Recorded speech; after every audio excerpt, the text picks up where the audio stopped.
बच्चों, आज के इस वीडियो में आपका बहुत बहुत स्वागत है। मैं आपको पाठ एक हम पंछी उन्मुक्त गगन के, हम पंछी उन्मुक्त गगन के प्रश्नोत्तर करा रही हूँ। प्रश्नोत्तर तो मैं इसके प्रश्नोत्तर करा रही हूँ आपको, जिसके कुछ अंश को मैंने करा दिया है। कविता से आगे के कुछ प्रश्न हो चुके हैं। जो क्या आपको ये जानकारी है कि कभी कोई पक्षी पाला, यहाँ तक हो गया था। फिर इसका जो दूसरा प्रश्न है, पक्षियों को पिंजरे में बंद करने से केवल उनकी आज़ादी का हनन ही नहीं होता, अपितु तो पर्यावरण भी प्रभावित होता है। इस विषय पर 10 पंक्तियों में अपने विचार लिखें। ये प्रश्न भी मैं आपको करा चुकी हूँ। और सबसे बड़ी बात कि ये प्रश्न आपको अनुच्छेद लेखन में भी दिया जा सकता है, इसलिए आप इसको अनुच्छेद लेखन की तरह भी तैयार करें। अनुमान और कल्पना पे आ जाते हैं। प्रश्न है अनुमान और कल्पना का। क्या आपको लगता है कि मानव की वर्तमान जीवन शैली और शहरीकरण से जुड़ी योजनाएं पक्षियों के लिए घातक हैं? पक्षियों से रहित वातावरण में अनेक समस्याएं उत्पन्न हो सकती हैं।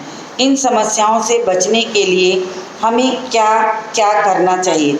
उक्त विषय पर वाद विवाद प्रतियोगिता का आयोजन कीजिए। यद्यपि ये एक्टिविटी है, लेकिन इसको हम प्रश्न में परिवर्तित कर सकते हैं। इस विषय पर अपने विचार व्यक्त करिए। तो आप इसको एक्टिविटी की तरह न करके इसको प्रश्नोत्तरों की तरह करिए। तो पहले मैं इसको समझा देती हूँ कि क्या आपको लगता है कि मानव की वर्तमान शैली और शहरीकरण से जुड़ी योजनाएं पक्षियों के लिए घातक हैं? तो बिल्कुल सही बात है, ये पक्षियों के लिए घातक है। तो मैं इसको प्रश्नोत्तर की तरह करा देती हूँ। अनुमान और कल्पना। पहला प्रश्न है अनुमान और कल्पना का। प्रश्न संख्या है 1।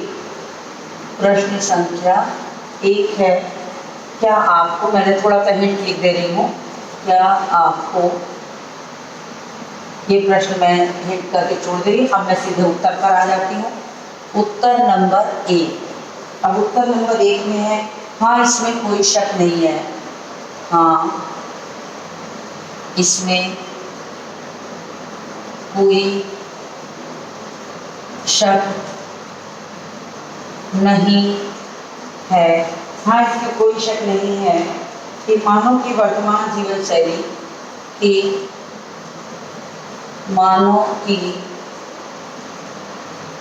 वर्तमान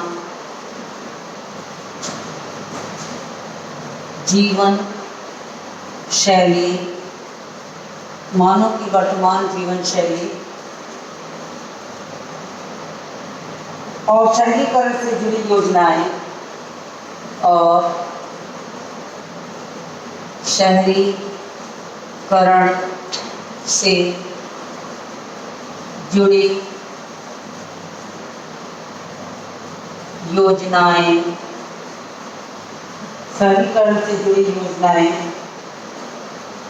पक्षियों के लिए सभी दृष्टिकोण से पक्षियों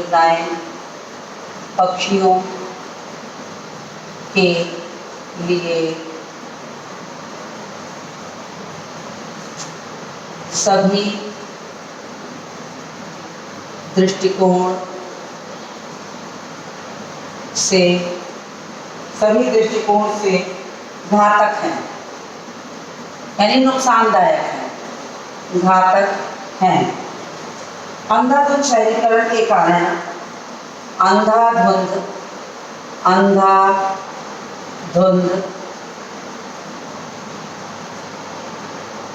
शहरीकरण के कारण अंधाधुंध यानी लगातार शहरीकरण की प्रक्रिया में जो है, अंधाधुंध शहरीकरण की प्रक्रिया जो हो रही है, पक्षी प्रकृति से समाप्त होते चले जाना। अंधाधुंध शहरीकरण की प्रक्रिया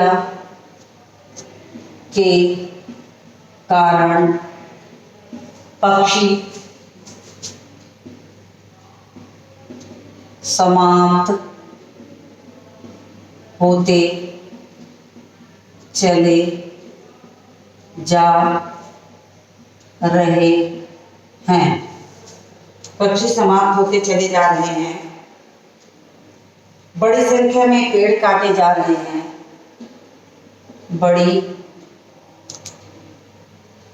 बड़ी संख्या में पेड़ काटे जा रहे हैं। बड़ी संख्या में पेड़ काटे जा रहे हैं, जिससे पक्षियों का आश्रय समाप्त हुआ है। जिससे पक्षियों का आश्रय समाप्त हुआ है। जिससे पक्षियों का आश्रय समाप्त हुआ है। कल कारखाने के खुलने से कल कारखाने के खुलने से कल कारखाने के खुलने से कल कारखाने के खुलने से वातावरण में प्रदूषण बढ़ गया है। प्रदूषण की मात्रा वातावरण में बढ़ गई है। इस कारण पक्षियों का आसमान में उड़ना कठिन हो गया है। इस कारण पक्षियों का आकाश में उड़ना कठिन हो गया है।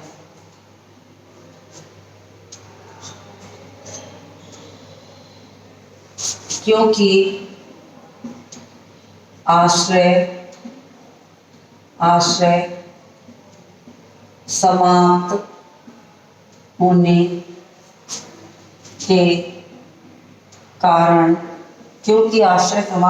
के कारण खाद्य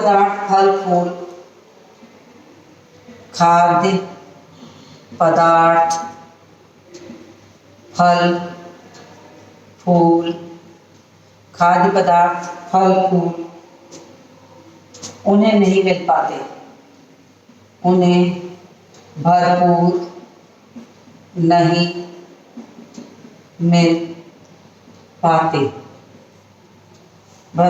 मिल पाते। और मुश्किलों का सामना करते हैं।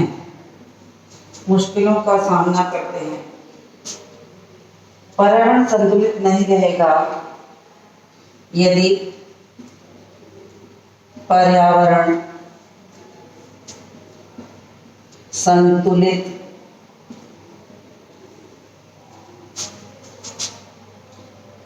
नहीं रहेगा। तो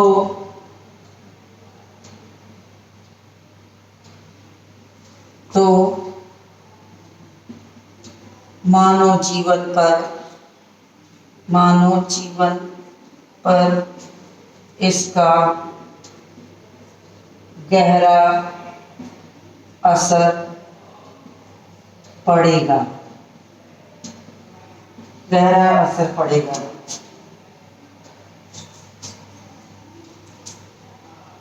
भविष्य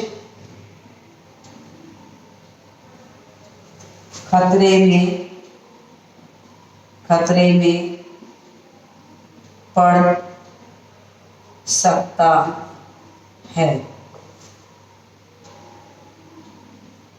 इसलिए पक्षियों की सुरक्षा हेतु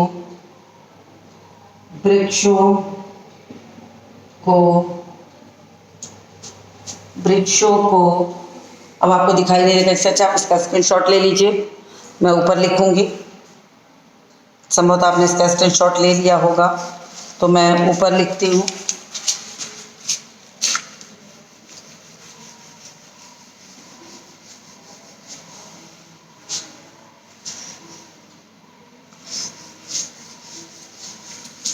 ऐसे प्रश्न आपको अनुच्छेद के लिए भी पूछे जा सकते हैं। पक्षी और पर्यावरण की सुरक्षा हम कैसे कर सकते हैं, तो इन प्रश्नों को अनुच्छेद की दृष्टि से भी तैयार करिए, ताकि आपको कभी अनुच्छेद में ऐसे प्रश्न डाले जाएं तो आप उसको आसानी से लिख सकें। ये आपके पाठों पर आधारित अनुच्छेद कहा जाएगा कि ये पाठों पर आधारित अनुच्छेद है। तो लेसन पे आधारित अनुच्छेद भी आपको परीक्षाओं में पूछे जा सकते हैं, क्योंकि आप उसको प्रश्नोत्तरों की तैयार किए हैं, तो आप उसको लिख सकते हैं अनुच्छेद की तरह भी।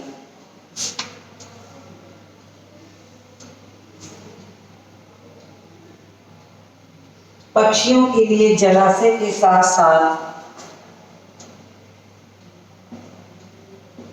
पक्षियों के लिए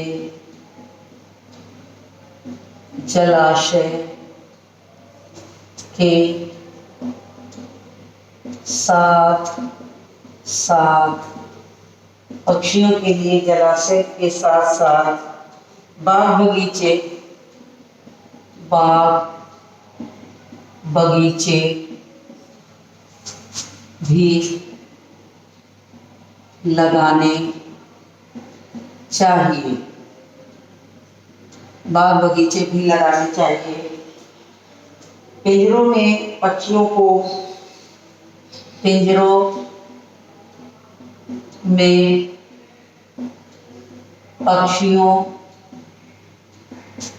को रखना बिल्कुल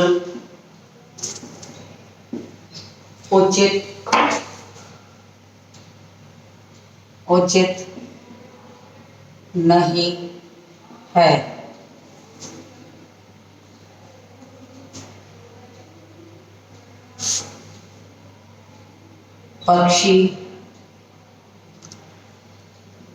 पक्षी हैं तो हम हैं।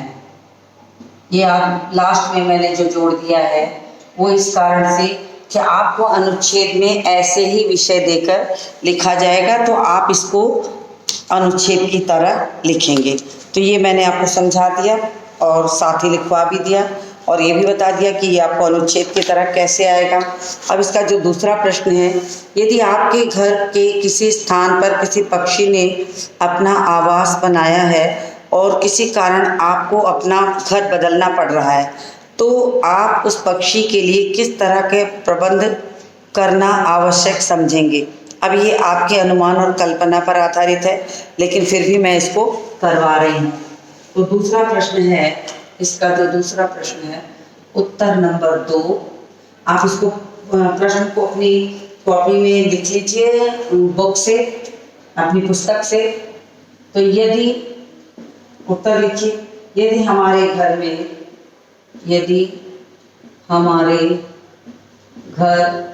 में किसी पक्षी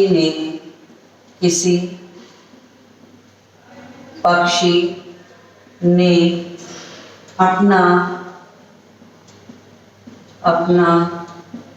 घोंसला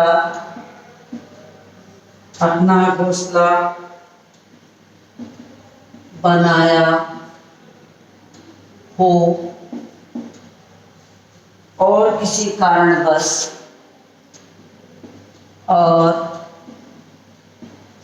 किसी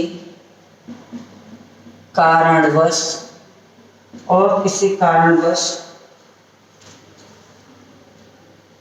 हमें घर बदलना पड़ रहा हो, कारणवश हमें घर बदलना पड़ रहा हो, तो हम प्रयास करेंगे कि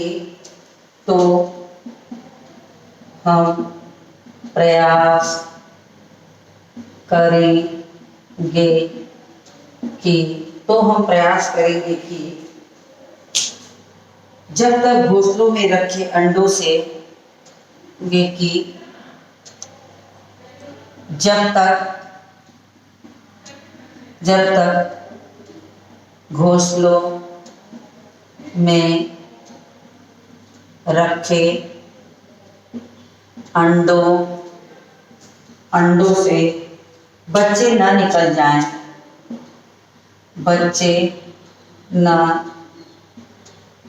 निकल जाएं,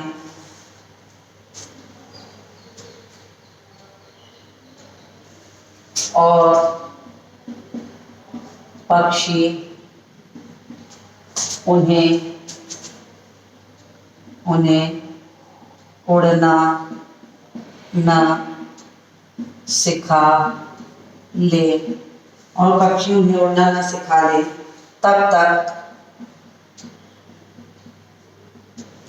तक घोंसलों को न छेड़ा जाए, तब तक घोंसलों को न छुआ जाए। यदि फिर भी घर छोड़ना अनिवार्य हुआ, यदि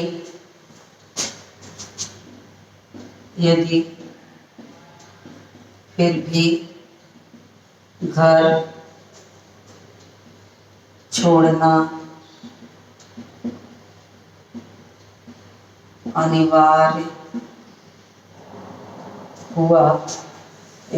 घर छोड़ना अनिवार्य हुआ, तो उस घर में जाने वाले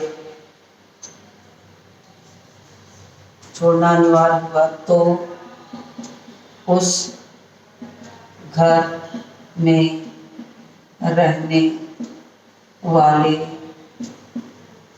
से अनुरोध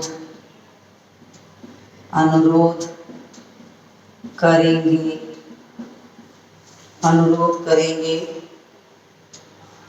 कि घोंसलों को बच्चे होने तक यथावत रहने दें, और दाने पानी का भी इंतजाम कर दें।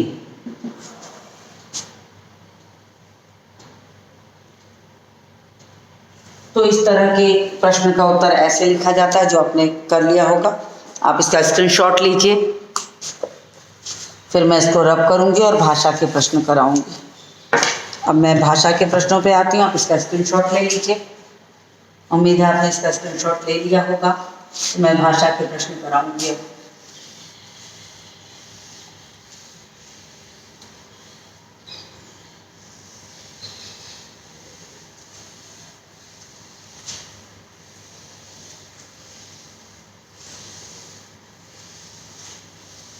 भाषा के प्रश्नों में हर पाठ से आधारित व्याकरण होता है, जिसको कि आप अक्सर अपनी कॉपी में नहीं करते हो, लेकिन आपको ये पता होना चाहिए कि भाषा के प्रश्न परीक्षा में बहुत पूछे जाते हैं।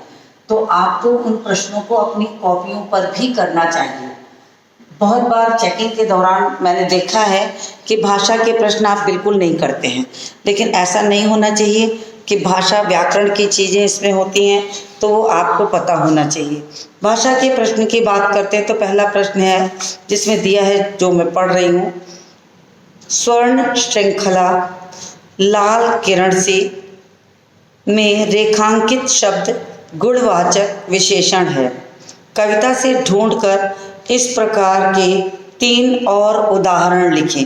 मतलब जिस तरह से स्वर्ण श्रृंखला और लाल किरण से लिखा है, जिसमें स्वर्ण और लाल विशेषण है, तो और विशेषण में भी गुणवाचक विशेषण है, तो आपको ऐसे ही 3 उदाहरण और अपनी पुस्तक से लिखना है। तो मैं भाषा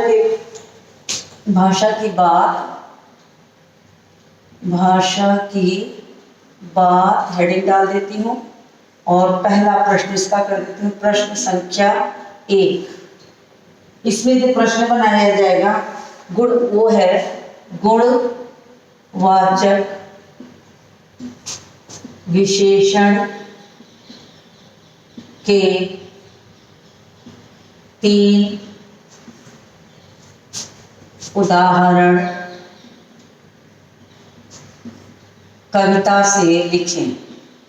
कविता से लिखें। तो आप पुस्तक में जो उदाहरण दिया है उसको भी लिखें। तो उसमें पहले मैं उसी को लिख देती हूँ, स्वर्ण श्रृंखला में स्वर्ण आपका गुणवाचक विशेषण है। फिर दूसरा है लाल किरण से में जो लाल है वो आपका गुणवाचक विशेषण है। तीसरा है कनक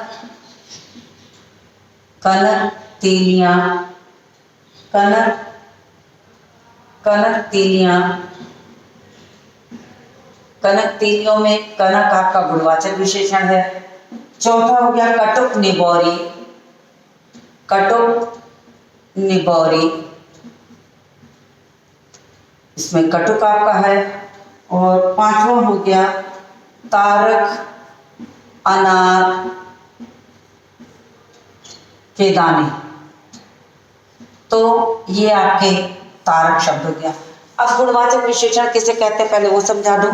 गुणवाचक विशेषण जो शब्द संज्ञा और सर्वनाम की गुण संबंधी विशेषता को प्रकट करे वो गुणवाचक विशेषण होता है। तो इसमें देखिए सोने का, लाल, सोना, कड़वा, तारक, ये सारे गुण हैं संज्ञा सर्वनाम के, इस कारण से ये गुणवाचक विशेषण हुआ।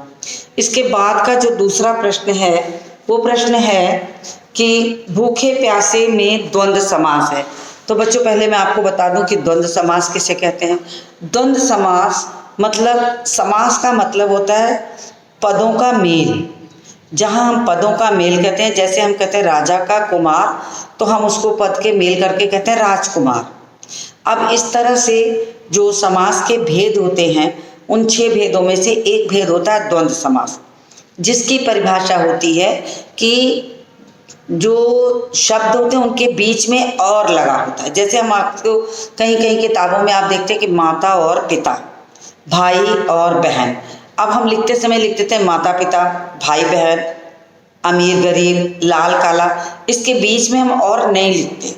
तो ये द्वंद्व समास हुआ, यानी जिन 2 पदों के बीच से और शब्द छुपा होता है वहाँ पर उसे हम द्वंद्व समास कहते हैं। अभी कक्षा 7 के विद्यार्थियों के लिए इतना जानना आवश्यक है। तो प्रश्न आपका है कि भूखे प्यासे में द्वंद्व समास है, इन दोनों शब्दों के बीच लगे चिन्ह को सामासिक चिन्ह कहते हैं। जो ये अंडरलाइन की तरह बना हुआ है इसको हम सामासिक चिन्ह कहते हैं।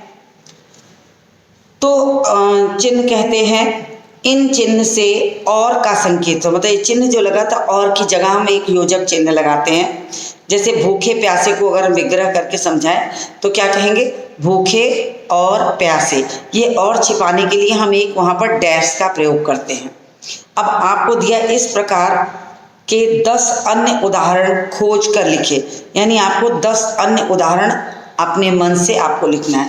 तो मैंने आपको द्वंद्व समास समझा दिया कि द्वंद्व समास किसे कहते हैं। तो अब मैं आपको दूसरा वाला प्रश्न कराने चल रही हूँ। इसको मैंने रब कर दिया क्योंकि आपने इसका स्क्रीनशॉट ले लिया होगा। अब मैं प्रश्न कैसे दे रही हूँ, आप उसको भी, प्रश्न को भी ऐसे ही लिख सकते हैं। भाषा की बात का ये दूसरा प्रश्न है, तो मैं उत्तर नंबर 2 लिख दे रही हूँ और प्रश्न लिख देती हूँ ताकि आप वही प्रश्न उतारें। प्रश्न लिखिए, प्रश्न संख्या 2, द्वंद्व समास के 10 उदाहरण लिखें।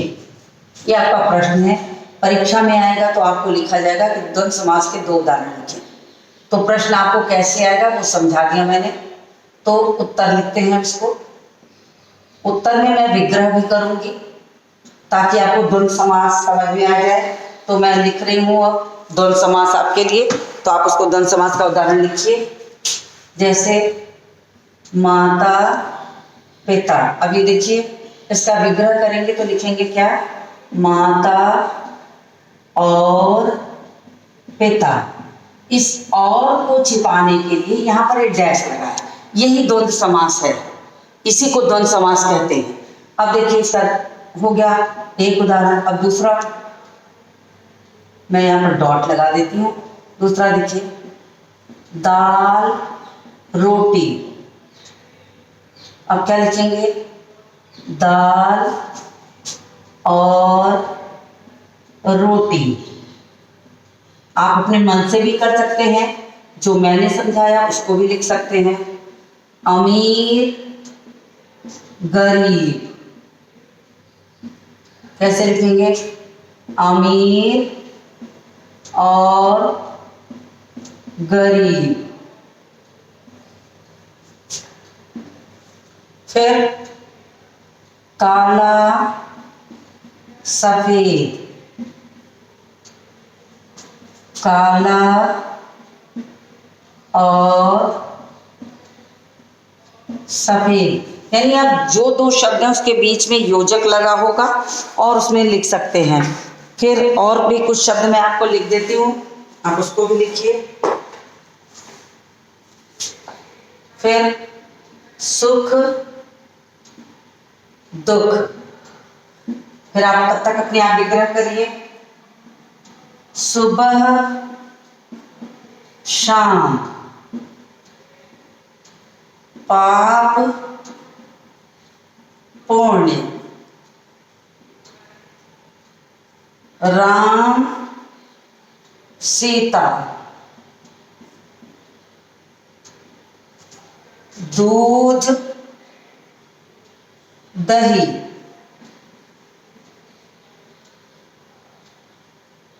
दाल चावल। तो मैंने कुछ शब्द लिख दिए, अब इसको आप विग्रह भी करिए तो कैसे होगा, सुख और दुख, सुबह और शाम, पाप और पुण्य, राम और सीता, दूध और दही, दाल और चावल। इसी तरीके से आप 10 शब्द और बनाइए। तो 10 शब्द बना लेंगे, अब इसका स्क्रीनशॉट लीजिए। अब मैं कुछ शब्द दे रही हूँ, विग्रह आप करिएगा इसको। फिर विग्रह आप करिएगा तो लिखिए, तन मन और ऊंचा नीचा। ये आपका होमवर्क है, ये आपका होमवर्क है। ऊंचा नीचा,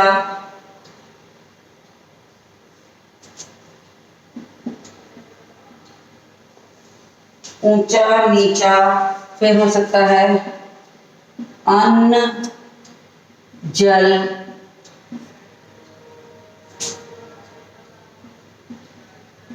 आना जाना, भाई बहन, गुरु शिष्य, ये द्वंद्व समास के ही सारे उदाहरण मैं आपको दे रही हूँ, तो आप इसको होमवर्क में करिए, ठीक है। तो मुझे उम्मीद है कि 5 शब्द आपके लिए बहुत हैं, 6 दे दिया है बल्कि मैंने, तो आप इसको होमवर्क में करिए। और इसी के साथ इस वीडियो को मैं समाप्त करती हूँ, और अगला नया पाठ मैं अपने अगले वीडियो में पढ़ाऊँगी। तो मिलती हूँ आपसे अगले वीडियो में।